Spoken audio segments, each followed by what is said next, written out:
이른바 대장동 일당의 재판 증언이 엇갈리면서 치열한 법정 공방이 벌어지고 있습니다. 어제 재판에선 남욱 변호사의 폭로전이 화제가 됐는데요. 특히 민주당 이재명 대표를 향해 CR도 안 먹힌다고 말했던 과거 인터뷰에 대한 추가 입장도 내놨습니다. 여러 가지 주요 정치권 이슈들 짚어보도록 하겠습니다. 이종근 시사평론가, 박진영 숙명여대 개관교수 나오셨습니다. 어서 오시죠. 네, 안녕하십니까. 안녕하세요.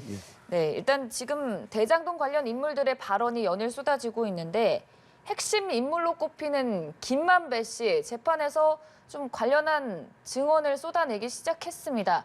이재명 대표에게 돈을 준 적이 없다 이렇게 말을 했는데 그 이전에 남욱 변호사 등 유동규 전 본부장 측에서 말했던 돈을 건넸고 이재명 대표에게 들어갔을 것이다라고 주장했던 것과 대치되는 상황이거든요. 지금 어떤 모습입니까? 네, 일단 김만배 씨 측이 남욱 변호사에게 남욱 변호사의 지금까지 어떤 폭로를 탄핵하는, 그러니까 폭로 내용이 신뢰도가 떨어진다라는 것을 증명하기 위해서 집요하게 질문을 하고 있는 모양새입니다. 양측이 대립되는 건 이거죠. 지금 남욱 변호사에게 김만배 씨 측이 요구하는 건 뭐냐면 당신이 지금 이야기하는 것들은 들은 거에 불과하다. 그리고 돈에 이 실질적으로 돈이 건네진 것도 들은 것으로만 지금 이야기를 하고 있다. 그래서 김만배 씨 측에서는 돈을 건네거나 실질적으로 이렇게 돈을 그런 어떤 상황이 아니라는 것을 지금 계속 김만배 씨는 드러내려고 하는 것이고, 근데 김만배 씨의 어떤 의도는 뭘까요? 실질적으로 이재명 씨와 관련이 있다 없다가 중요한 게 아니라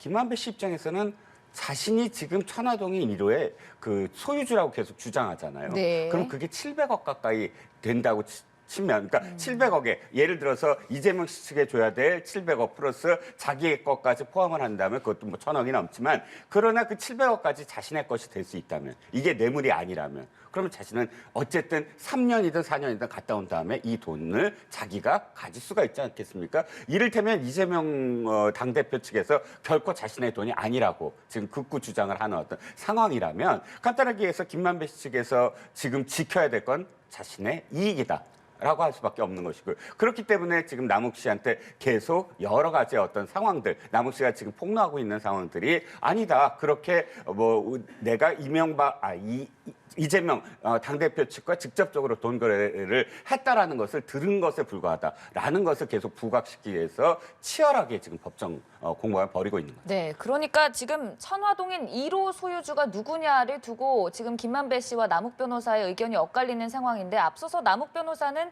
천화동인 1호가 이재명 시장실 측 지분이 있다라고 말했고, 김만배 씨는 자신의 재산을 지키기 위해선 이 1호 소유주가 나다라고 말해야 되는 상황에서 대치가 벌어지는 거라고 분석을 해주셨습니다. 그 이유 적절하다고 보세요? 뭐 이제 김만배 씨 입장에서는 그럴 수 있다라는 네. 것은 생각이 들고요. 다만 이 남욱 씨 이야기는 거의 코미디죠. 코미디라는 게 이거 아닙니까? 남욱 씨하고 김만배 씨가 법정에 같이 있는데 네. 남욱 씨는 이렇게 이야기합니다. 김만배로부터 들었다. 라고 다 그렇게 이야기를 합니다. 김만배 씨로부터 들었는데 천화동인 지분 10%를 내 것으로 하라고 김만배 씨가 했다. 그렇게 이야기하는데 김만배 씨는 아니라고 하지 않습니까? 그럼 누구 말을 믿어야 됩니까? 이게 황당한 상황을 남욱 씨가 계속해서 연출을 하고 있는데요. 저는 남욱 변호사가 이렇게 이야기하는 것이 지속적으로 이 코미디 상황으로 전원으로 이야기하는 것이 본인이 법정에서 위증을 하지 않는 상황을 만들기 위해서 김만배로부터 들었다 그런 이야기를 하는데, 이 전원이라는 것이 증거로서도 사용되지 않을 뿐더러, 그리고 앞에 김만배 씨가 있는 데서 그렇게 이야기하는 것 자체가 우리가 봤을 때 상식적이지 않지 않습니까? 그런 측면에서 지금 누가 봐도 남욱 씨의 증언이 가장 횡보하고 있다, 왔다 갔다 하고 있다, 이렇게 보여지고요. 이 재판부에서도 남욱 씨가 검찰로부터 이렇게 회유당하지 않았느냐 그런 의혹을 제기한 바가 있습니다. 그리고 이 남욱 씨가 지금 현재 구형받은 걸 보세요. 검찰로부터 1년을 구형받았습니다. 남욱 씨가 지금 이 사건들이 뇌물 공여에 있어서 돈을 만들어준 사람이라는 것이 지금 의혹 아닙니까? 어떻게 보면은 그런 사람에게 1년 구형받는 게 이게 앞뒤가 맞습니까? 이런 측면에서 저는 굉장히 지금 이 남욱 씨에 의해서 이 재판 자체가 코미디처럼 흘러가고 있고, 이 검찰이 설계하고 있는 것들이 결국은 앞뒤가 전혀 맞지 않다, 이렇게 보입니다. 그러니까 남욱 변호사는 김만배 씨에게 이러이러한 것을 들었다라고 계속 주장을 하고 있지만, 김만배 씨가 부인하는 이런 상황에서 그럼 법정에서 어떻게 좀 입증을 할 수 있는 건가요? 전원 증거라는 게 두 가지입니다. 물론 내가 들었다라는 게 전원 증거는 맞아요. 하지만 이런 상황이죠.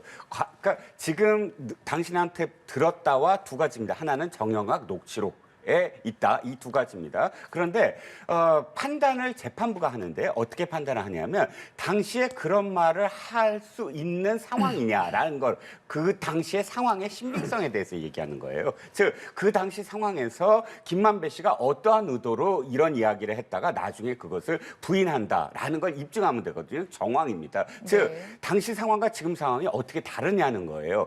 남욱 씨가 이 지금 발언이 바뀐다고는 하지만 그러나 남욱 씨가 오자마자의 그 당시 검찰의 수뇌부가 누구였느냐 그리고 어떤 정권이었느냐 문재인 정권 하에서 수뇌부는 이정수 중앙지검장에 실질적으로 자신을 수사할 팀장은 김태훈 팀장입니다. 즉 이 사람들은 뭐냐면 문재인 대통령이 임명한 지금 박범계 장관이 임명한 이정수 중앙지검장이 임명한 김태훈 팀장이 지금 자신을 수사하고 있거든요.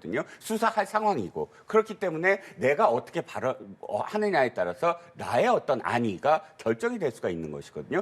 또 그 다음 미래도 봐야 돼요. 지금 그 당시 상황은 이재명 후보가 1위였던 상황입니다. 대통령이 될지도 모르는 상황에서 내가 이재명 후보에 직접적으로 돈을 주거나 간접적으로 돈을 주었다라고 언론에 인터뷰를 할 순간 내가 검찰에서 어떻게 될까?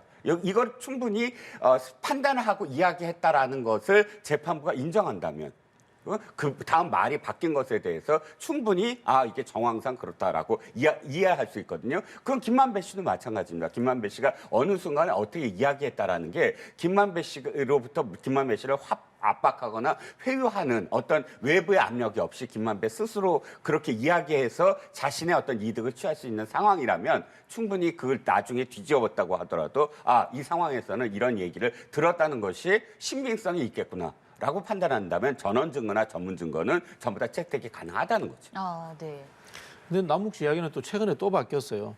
무슨 이야기를 했냐면 이재명 쪽으로부터 이제 전달이 됐다 그런 이야기를 했는데 이 김만배 씨하고 이렇게 진술해서 엇갈리니까 뭐 이야기하냐면은 이재명 시장 이야기는 쏙 빠지고 이재명 밑에 사람이 다 알아서 한 것이다. 또 이런 식으로 이야기를 하거든요.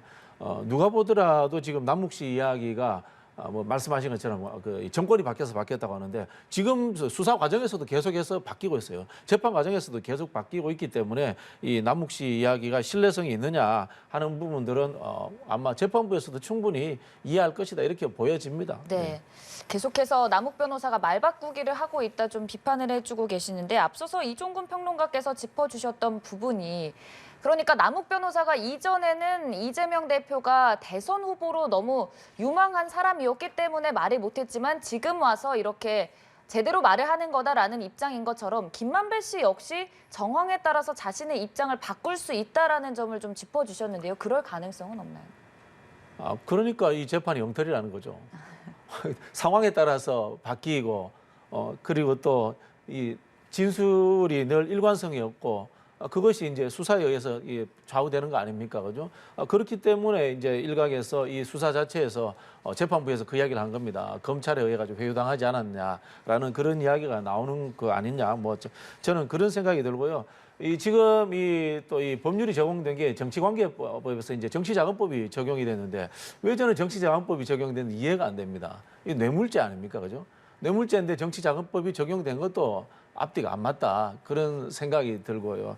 앞에서 이제 이종훈 평론가님이 이제 김만배 씨 이야기를 하셨는데 김만배 씨 같은 경우에 이재명 시장과의 관계가 없다고 하더라도 이미 곽상도시 등 관련해 가지고 뇌물죄 적용이 돼야 됩니다. 근데 전부 다 이게 정치자금법 적용이 돼 있습니다. 이거는 이제 형을 떨어뜨려 주려고 하는 게 아니냐라는 이제 그런 의혹이 있는 거고요. 전반적으로 아마 이게 수많은 내용들이 나오고 있습니다만은 논리적 구조가 다 맞지 않아요. 그걸 지적하고 싶네요. 가장 중요한 건 이 재판이 바뀌었다는 것. 지금 위원장님께서 말씀하셨던 바로 그 지점입니다.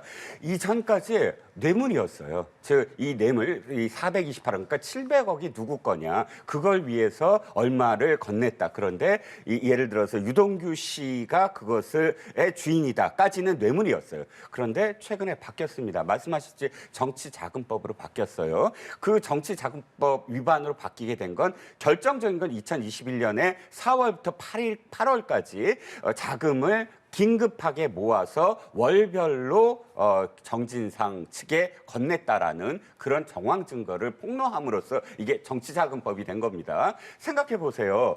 이 전까지는 이재명 당대표 측에서 이렇게 했습니다. 그 씨알도 안 먹힌다라고 이야기하지 않았느냐. 그리고 그 사람들은 토건족이다. 이게 남욱 씨를, 이 정영학 씨, 남욱 씨를 이야기하는 겁니다. 그런데 그 사람에게 왜 그러면 최근에, 작년입니다. 작년 4월 달에 돈을 걷어서 4월 달부터 8월까지 정진상 측에 넘기게 만들었느냐는 거예요. 이건 순수하게 바라볼 때, 이게 정치와, 그러니까 당시의 경선 과정, 6월에 경선 과정을 위해서 돈을 받아냈다라고 할 수밖에 없는 것이거든요. 그러면 이게 거짓말이냐라고 했을 때 상당히 결정적인 어떤 증거와 증언들이 이어집니다. 증거는 뭐냐면 2020년 4월에 작성한 우체국 소인이 찍힌 내용 증명이에요. 2020년 4월이면 이미 1년 5개월 후에 벌어질 일을 미리 조작해서 쓸 수는 없어요. 1년 5개월 후, 작년 9월에 이 대장동 의혹이 폭발하거든요. 폭로가 되거든요. 그 당시는 폭로가 되기 전이에요. 이 내용 증명의 내용은 뭐냐면은 분양대행업체 이모 씨가 남욱 씨한테 보낸 내용 증명입니다. 당신이 정치 자금, 그러니까 이재명 시장의 2013년도, 14년도에 정치 자금이라고 받아낸 돈에 대해서 책임을 져라. 이렇게 명시돼 있어요. 즉 남욱 씨가 이재명 씨의 그 당시의 재선을 위한 정치 자금 때문에 돈 달라 한, 그렇게 적시가 되어 있는 증거물이잖아요. 이건 증언이 아닙니다. 그러면 그 당시에 그런 말을 하면서 돈을 받아갔다는 얘기예요. 그리고 그건 이미 정영학 씨가 재판장에서 폭로한 것이고, 2014년도에 이 씨와 뭐 또 다른 모 씨로부터 돈을 받아서 건넸다라는 증언을 했는데, 그것이 증거물로 나온 겁니다. 즉 2014년도의 재선과 그리고 작년에는 또 이런 증언이 있어요. 작년 돈을 준 거는 일식집에서 줬다라든지 이런 장소가 명기돼 있고 날짜가 명기돼 있어요. 그리고 옆방에 누구누구가 있었다. 이건 빼도 박도 못하는 게, 당시에 그렇다면 일식집이 특정돼 있잖아요. 돈을 그러면 지불했던 그런 기록이 남아 있을 거 아니에요. 그리고 거기서 옆방에 누구누구가 있었다고 한다면 양쪽 두 방에 이 음식값을 한 사람이 냈을 가능성이 크다. 이런 증거들이 있기 때문에 이건 정치자금법 아니냐라고 지금 당연히 연결되어 있는 거죠. 자꾸 증언만 있다. 그리고 정치자금 없다 그러는데 내용 증명은 어떻게 해석이 가능한 겁니까? 그럼 만났다는 것과 돈의 흐름이 이어졌느냐 하는 증거가 나오는 거는 뭐 차이가 있다, 이 말씀을 드리고 싶고요. 이거 참 황당하지만 이런 경우입니다. 제가 우리 앵커님께 돈을 좀 줘야 되겠다, 우리 이종구 평론가님한테 쪽지로 앵커님 돈 좀 주세요, 이렇게 했더니 이게 증거가 되냐 이겁니다. 증거는 뭡니까? 제가 앵커님한테 돈을 줘야 되는 거예요. 거기에서 앵커님이 통장으로 받았다거나 아니면 뭉태기로 받아 사진을 찍어놨다거나 이런 게 나와야 되는 건데, 이게 이 정치자금법의 맹점을 이용을 해가지고 증언만으로 상황적 증거를 만들려고 하는 것이 아닌가, 뭐 그런 생각이 들고요. 저도 뭐 오랜 생활 이 정치권에서 생활을 해봤습니다만은, 최근에 이제 코로나 시기 이후에 정치권에서 합법적인 외에 돈이 필요 없는 수준으로 깨끗해졌어요. 그리고 경선하는데도 후원회를 만들 수가 있습니다. 후원회 구조에서 충분히 돈을 충당할 수 있는 그런 상황들이고요. 만약에 우리 윤석열 대통령이 수사할 때 그런 이야기 했지 않습니까? 돈의 흐름이 추적돼야 된다. 돈의 흐름이 정확하게 나오지 않는다면은 저는 의미 있는 증거로서 가치가 없다, 그런 생각이 듭니다. 네. 네. 참 여러 가지 부분에서 해석이 분분한 상황인데, 지금 남욱 변호사의 발언 중 하나인 이재명 대표는 씨알도 안 먹힌다, 이 부분을 두고도 두 분의 시각이 조금 다른 것 같습니다. 앞서서 이종근 평론가께서는 그렇게 돈을 주기 어려웠던 이재명 대표가 결국 경선에서는 어쩔 수 없이 받은 것이 아니냐는 해석의 일환으로 좀 말씀을 해주셨거든요. 그거는 경선 비용 한번 털어보시면 압니다. 선관위에서 다 신고하게 돼 있거든요. 비용 보시면 알고요. 대한민국 선거하면 경선 비용 이제 뭐 제일 많이 드시냐 아세요? 문자 비용 제일 많이 듭니다. 통신 비용 제일 많이 드는데, 거기서 무슨 이야기를 하냐면은 호남 쪽에 내려가서 뭐 돈을 뿌렸다 뭐 이런 이야기를 합니다. 참 황당무계한 이야기입니다. 황당무계한 이야기인 게요. 광주 쪽이 그 당시 이제 경쟁자였던 이낙연 후보의 본거지입니다. 거기에서 이재명 후보가 돈 뿌릴 조직이 있는지도 좀 솔직히 저는 뭐 신빙성이 없다 이런 생각이 들고요. 돈 받는 사람이 없습니다, 요즘. 그 다 돈 받는 사람도 처벌받기 때문에 안 받습니다. 현재 한국 정치의 흐름을 이해하지 못하는 사람들의 소치입니다. 그거. 네. 네, 참 이재명 대표에게까지 정치 자금이 흘러갔다라는 혐의점의 과정 하나하나에 여러 인물들이 있기 때문에 결국에 교수님께서는 이재명 대표까지 갔다는 증거가 없지 않냐 이런 말씀이신 것 같습니다. 다시 그러면 제가 이해가 안 가는 게 이겁니다. 자, 6월 달에 이제 출마를 결심을 하고 경선을 이제 시작을 합니다. 그러면 위원장님 말씀대로라면 돈 들 일이 없잖아요. 돈 들 일이 없는데 그 당시에 어떻게 증언을 하냐면 1년 3개월 전에 돌아가신 모친상의 부의금을 집에 두고 1년 3개월 후에 뭐 7천만 원. 그다음에 그 이전에 2년 전에 통장에서 빼낸 2억을 빼내갖고 집에 2년 반 동안 모셔뒀다가 경선을 위해서 다시 그 통장에 함께 집어넣었다. 저 진짜 이해가 안 가는 게 부의금을 1년 몇 개월 동안 집에 두는 것도 이해가 안 가지만 3년 후에 내가 경선에 참여할 것을 미리 알고 농협 통장에서 돈을 빼서 집에 가지고 있다가 3년 후에 그 통장에 돈을 집어넣으면서 내가 이제부터 이 돈을 경선에 쓰겠다라고 한 것도 저는 이해가 안 갑니다. 그렇다면 어쨌든 그 돈, 그 수억 원의 집에 모셔뒀던 돈을 경선을 하겠다고 그 돈을 왜 집어넣었을까요? 근데 그러면 돈 쓸 일이 없는데 왜 집어넣었을까? 그리고 또 이게 지금 왜 배치가 되냐면 바로 남욱 씨가 2021년도에 정진상 씨 측으로부터 김용식 씨 측으로부터 20억이 필요하다라는 유동규 씨의 말을 듣고 이제 그 돈을 구하다가 제일 많이 준 5억이 6월 달에 겹치거든요.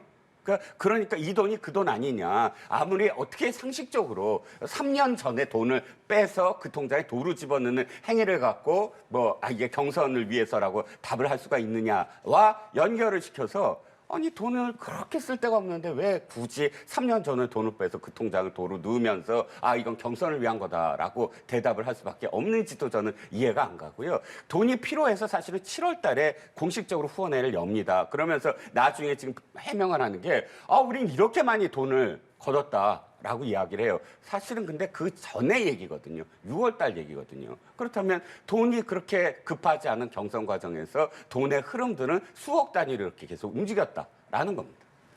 아니 앞뒤가 안 맞는 거 엮으시면 안 돼요. 그거. 아무리 반대 진영에서 평론하시더라도 그렇게 하시면 안 됩니다. 그게. 저는 아주 순서대로 제가 말씀드립니다. 한번 생각을 해보십시오. 이 정치 자금 받았다는 이야기를 주장하시려면 그 이야기를 하셔야 되는데 통장에서 돈 빼는 이야기하면 앞뒤가 안 맞잖아요. 그거는 개인 돈이지 않습니까? 개인 돈이라는 것이 후보 등록할 때 이미 다 신고가 됐고 재산 신고가 됐고 그게 만약에 개인 돈이 아니고 뇌물이었다면 지금 대한민국 검찰에서 그냥 뒀겠어요? 그걸 엮어가지고 이렇게 하시면은 안 맞는 이야기다.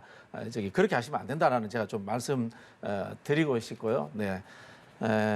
한번 지켜보시죠. 이런 부분들에 대해서 평론의 영역에서 함부로 이야기할 수 있는 게 아니에요. 제가 보기에는 우리가 이제 자금 추적을 할 수 있는 것도 아니고 이제 상식적 수준에서 본인의 정치 경험에 의해서 이야기하는 건데 앞에서 제가 말씀드린 것처럼 이 코로나 시기였기 때문에 사람을 만나서 어떤 조직을 할 수 있는 상황도 아니었고요. 그리고 또 후원금이 제가 알기로 25억까지 거칠 수 있습니다. 그걸로 충분히 경선을 치를 수 있고 1등 후보인 경우에는 돈이 안 듭니다. 그게 현실입니다. 네. 네, 결국 재판 상황을 지켜보자라는 말씀이신데 사실 이번 주 내로 정진상 실장 검찰이 기소할 것이라는 예측도 나오고 있습니다. 그렇게 생각하시나요?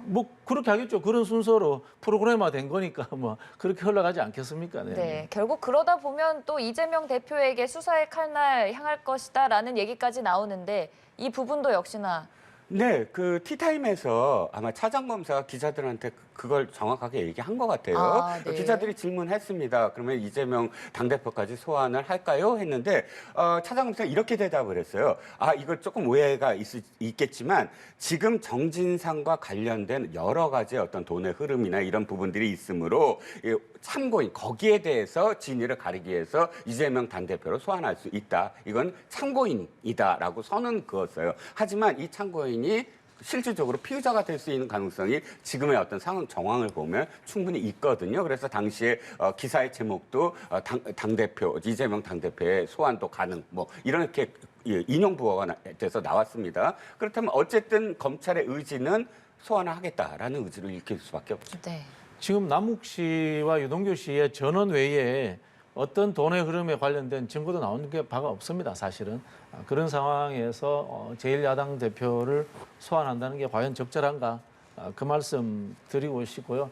저는 뭐 그런 상황이 온다면은 이재명 대표 소환에 응하지 않을 거다 그런 생각이 듭니다. 네, 참 재판 과정을 지켜보는 민주당의 고심이 깊을 것 같은데요. 조금 다른 얘기도 해보겠습니다. 서해 피격 사건 관련해서 서훈 전 안보실장 결국 구속이 됐습니다. 구속 적부 심사 받을 것이란 전망도 나오고 있는데 어떻게 보세요? 당연히 그렇게 해야죠. 저는 그 지금 서울중앙지법의 영장 판사가 3분 계시는 걸로 아는데 네. 정신 차리셔야 된다고 봅니다. 정신 차리셔야 된다고 보는 게 그냥 검찰에서 영장 청구하면은 대충 해서 뭐 그냥 영장 내주고 뭐 이런 식으로 하는 게 과연 마지막 보루, 양심의 마지막 보루라고 할 수 있는 법원에서 하는 행태로서 맞는지 스스로 한번 성찰해 보셔야 된다 그런 생각이 드는 게요. 도주 우려와 증거인멸의 우려가 있다고 하는데 서훈 장관이 어디로 도주하겠습니까? 서훈 안보실장이 뭐 헤엄쳐서 도주합니까? 도주할 방법이 없는 분이에요. 자, 그다음 증거인멸의 우려. 증거가 지금 현 정부의 안보실에 다 있고요. 국정원에 다 있는데 어떻게 이 양반이 증거인멸을 합니까? 저는 이해가 안 됩니다. 이런 상황에서 구속 수사를 한다는 것에 대해서 이해가 안 되고요. 아마 이 실질 심사는 또 다른 재판부에서 한다니까 한번 지켜봐야 되지 않을까 그런 생각이 듭니다. 네, 구속 적부 심사 결과 좀 전망을 해보자. 그러게요. 그런데 조금 좀 과하시지 않았나 표현이 어떠한 경우라도 네. 사실 저도 사법부의 어떤 판단이 부적절했다라는 어떤 정도의 수준의 생각은 가질 수가 있습니다. 어떤 경우에는. 하지만 그러나 사법부의 판단을 존중하지 않는다면 그 어떤 상황에라도 자신의 어떤 진영에 도움이 되지 않는다고 해서 사법부를 이래라 저래라라고 재단하는 건 사법부의 판단이 언제나 내 진영에 도움이 돼야만 한다라는 걸 전제로 하는 그런 이 평론이라고 생각이 들어서요. 정신 차리라는 건 조금 심하지 않았나라는 생각이 좀 듭니다. 그러면 우리한테 유리한 그런 결정은 언제나 사법부가 옳게 판단하는 것이고 우리한테 불리한 판단은 사법부가 정신을 차려야 된다. 이렇게 저는 그렇게 이야기하지 않았어요. 결론이 우리라고 나서- 이야기한 적도 없고 네네. 사법부가 하는 판단이 국민을 대상으로 했을 때 어떻게 영장 청구라든가 인권의 문제를 보호해 주느냐는 근본적인 이야기를 한 거지 진영 이야기를 한 건 아닙니다. 네네, 알겠습니다.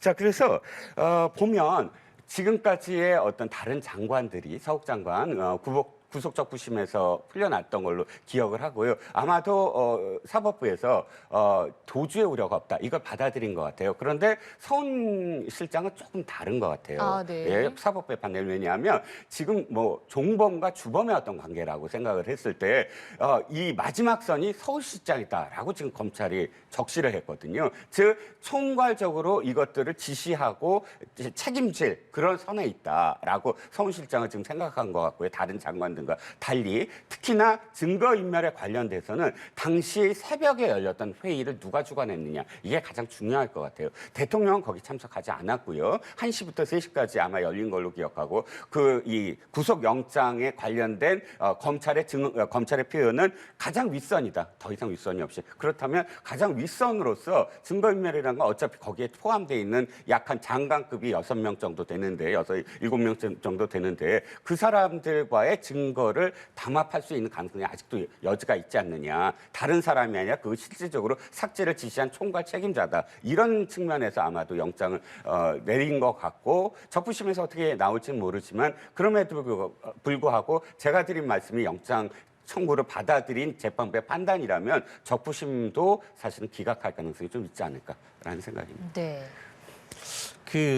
정부에서 운영되는 것들은요. 구두 약속이 아닙니다. 구두로 발언하는 것들 전부 다 녹취가 다 됩니다.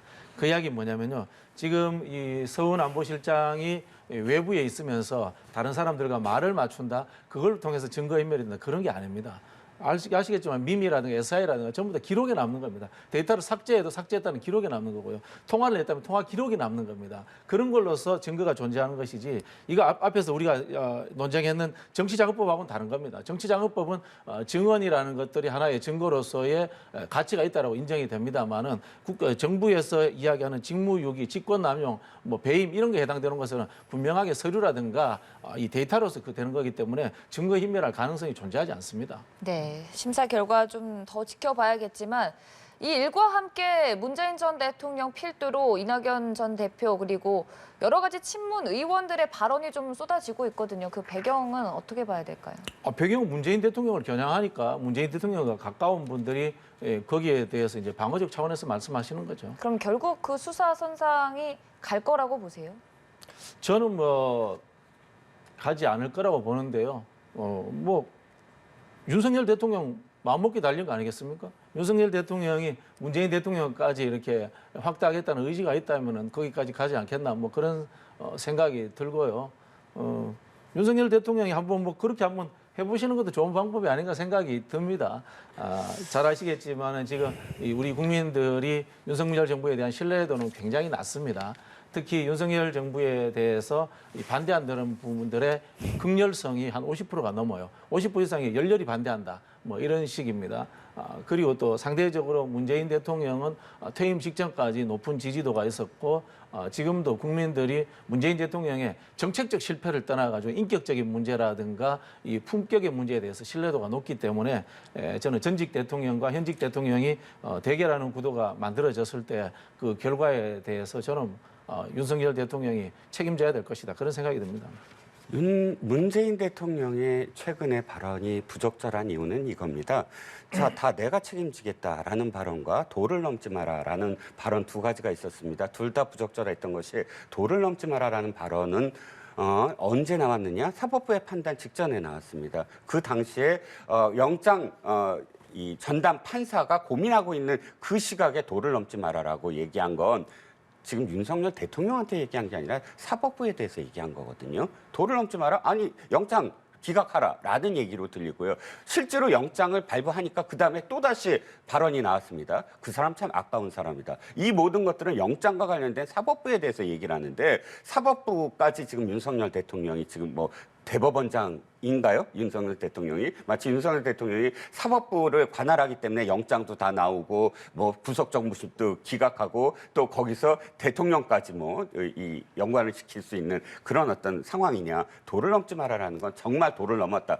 어떻게 전직 대통령이 사법부의 판단에 개입을 하려고 하느냐라는 생각이 첫 번째 들고요. 내가 책임지겠다라고 말을 하시려면 어떻게 해야 되느냐면 자, 내가 다 모든 일을 책임지겠다. 내가 결정한 일이야. 그러므로 나를 조사해라. 내 밑에 부하들을 조사하지 마라. 내가 다 조사 받겠다. 조사도 받고 수사도 받겠다라고 해야 내가 한 일이다라는 것이 받아들여지는 겁니다. 그리고 리더의 어떤 책임을 지금 받아들이는 거예요. 그런데 감사원 조사는 무례하다, 무엄하다라고 받지 않겠다 하고 실질적으로 서훈 실장이 지금 사법부에 구속영장이 왔다 갔다 하는 그 시점에서 내가 책임지겠다고 한다면 그건 책임을 지는 것이 아니라 차라리 비겁한 것이죠. 진짜 올바른 리더라면 내가 진짜 올바른 일을 했으므로 모든 조사, 모든 수사 내가 다 받겠다라고 내 책임이다라고 얘기하는 것이 정말 올바른 리더라는 겁니다. 네, 참 두 분이 바라보는 시각이 다르신 것 같은데요. 일단 서훈 전 실장은 구속됐고 이를 둘러싸고 문 전 대통령의 발언이 나오고 또 친문계 의원들 세력들의 말이 잇따르면서 또 동시에 민주당 내부적으로 또 세력 간에 대한 얘기도 나옵니다. 새로운 리더십, 이 부분이 사실 이재명 대표 사법적 리스크 언급될 때마다 좀 거론됐던 얘기인데 아직은 시기상조라고 보세요? 언론에서 그렇게 만들고 싶겠죠. 언론에서는 그렇게 만들고 싶은 거라고 보고 지금 뭐 전혀 그런 상황이 아니다. 이 말씀 드리고 싶고요. 사법부 이야기를 한번 더 하고 싶은데요. 정권이 바뀔 때마다 왜 사법부의 판결은 다를까요? 그 이야기를 하고 싶고 과거에 그러면은 군사정권 시절에 죄 없는 사람에게 사형 선고를 때린 그 사법부는 지금 사법부와 관련이 없는 역사성에서 단절된 사법부인가요? 그런 부분에서 저는 사법부를 성역의 영역처럼 이야기해서 사법부의 판단은 모든 것이 옳고 존중돼야 된다라는 것은 저는 민주주의 원칙에 맞지 않다 이런 생각이 듭니다. 민주주의라고 하는 것은요, 국민들이 모든 어떤 법률적 판단이라든가 정치적 판단에 대해서 의문을 제기할 수 있는 그런 자유가 존재합니다. 네. 그렇게 좀 접근했으면 좋겠네요. 알겠습니다. 국민의힘 얘기도 좀 해보겠습니다. 지금 국민의힘도 마찬가지로 또 새로운 당권 주자들에 대한 주목이 좀 커지고 있는데 한동훈 장관이 거론되는 건 어떻게 된 겁니까? 한동훈 장관이 거론되는 이유는 주호영 원내대표가 대통령과 대통령의 초청으로 아마도 만찬은 아니고 9시 정도에 네. 관저에서 만남을 가진 걸로 보입니다. 그 이후에 아시아 포럼이라는 그런 그 포럼에 나가서 한 발언이 굉장히 의미심장하게 들렸어요. 앞으로의 어떤 당대표의 조건을 크게 세 가지로 했는데, 하나는 수도권에 소구할 것, 수도권에 굉장히 인기가 좀 있을 것, MZ 세대에게 인기가 있을 것, 마지막으로 공천을 휘둘리지 않게 뚝심 있게 공천을 밀고 나갈 것. 이 세 가지란 말이죠. 그러면 지금 거론되고 있는 한 6명 정도, 7명 정도의 당대표들은 대개 수도권인 사람도 있지만, 그러나 MZ 세대에게 그 인기가 없는 그런 기득권으로 보이는 그런 후보들도 있어서 이게 적합하려면 누구일까 하다 보니까 한동훈 법무장관이 소환이 된 겁니다. 그런데 사실 일각에서는 한동훈 법무장관이 벌써 당대표로 되면 당대표가 됐을 때 바로 또 당내에서 이제 적이 생기거든요. 당연히 주류 비주류 하면서 공천을 달라 안 달라 하면서 그 정파를 휘어잡을 수 있는 그런 당내 어떤 경험도 없고 경력도 없고 또다시 당이 시끄러울 텐데, 앞으로 1년 동안 당이 시끄러운 어떤 상황 속에서 어떻게 대통령을 보좌할 수 있느냐, 이 얘기가 또 다시 나오고 있어요. 그래서 아마도 주호영 원내대표의 그 표현은 한동훈 법무장관이 꼭 돼야 된다 이거보다는 지금 사실 3월 달에 한다고 하더라도 얼마 안 남았는데 너무 열기가 없다. 너무 식었잖아요. 관심도 없고. 그러니까 이걸 열기를 좀 더 불어일으키고 실질적으로 뭔가 새로운 어떤 세력이 있을 것이라는 기대감을 불러일으키면서 당권 도전에 대한 어떤 이 언론의 어떤 관심, 이런 것들을 불러일으키는 그런 효과를 노린 게 아니냐라는 생각입니다. 한동훈 장관 카드 어떻게 해석하셨나요?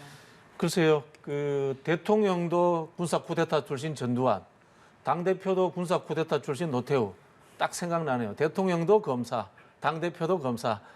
그게 이제 군사 독재죠, 그죠? 이제 검찰 독재는 또 이렇게 하는 모양입니다. 그런 생각도 들고요. MZ 세대고 수도권 출신 이준석 대표 있었습니다.